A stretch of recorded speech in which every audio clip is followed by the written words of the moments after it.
সংগ্রামের সাথী ও বন্ধুগণ, এখন আপনাদের মাঝে বক্তব্য নিয়ে আসছেন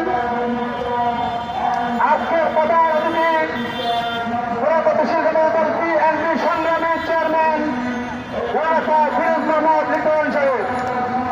ফিরোজ মোহাম্মদ লিটন সাহেব। বিসমিল্লাহির রহমানির রহিম।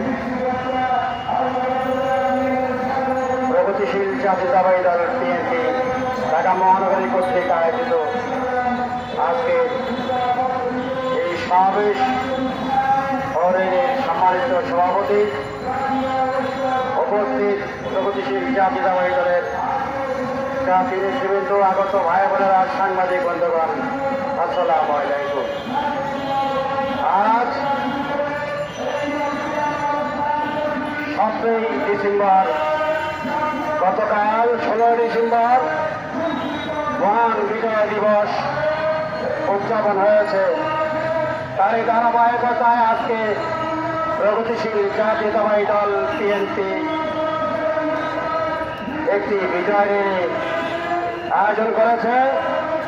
আমি ঢাকা মহানগর দক্ষিণের নেতৃবৃন্দকে অভিনন্দন জানাচ্ছি।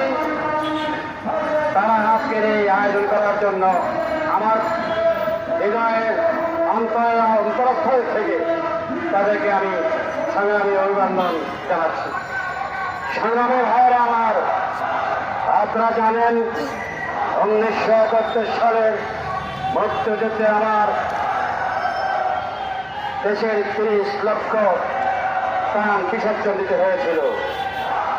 সকলের স্বপ্ন ছিল একটাই, এই পাকিস্তানের নির্যাতন, নিপীড়ন এবং অন্যায়ের বিরুদ্ধে সোচ্চার হয়ে সেদিন আমরা পাকিস্তানের বিরুদ্ধে সমগ্র জাতি ঐক্যবদ্ধ হয়ে বাংলাদেশ নামের আজকের এই দেশ থেকে ছিনিয়ে এনেছিলাম 30 লক্ষ শহীদের রক্তের বিনিময়ে। সেই দেশে স্বাধীনতার 54 বছরে যতগুলি সরকার এসেছিল, প্রত্যেকটি সরকারকে আমার পার্শ্ববর্তী কিছু বন্ধু রাষ্ট্র আমাদের সহযোগিতার নাম বলে আমাদের বিরুদ্ধে গভীর ষড়যন্ত্র করে তারপরে দেশের বিরুদ্ধে এদেশ থেকে মেধাবী রাজনীতিবিদদের হত্যার ষড়যন্ত্রে লিপ্ত হয়েছিল।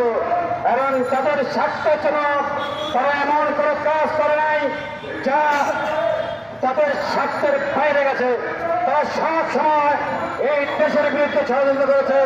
তাদের মূল উদ্দেশ্য ছিল এই দেশ থেকে লুটেপুটে খাওয়া এবং এই দেশের জনগণকে তাদের কীটনাশ বানানোই তাদের মূল লক্ষ্য ছিল। ভাইয়েরা আমার, তার বিরুদ্ধে এদেশের মানুষ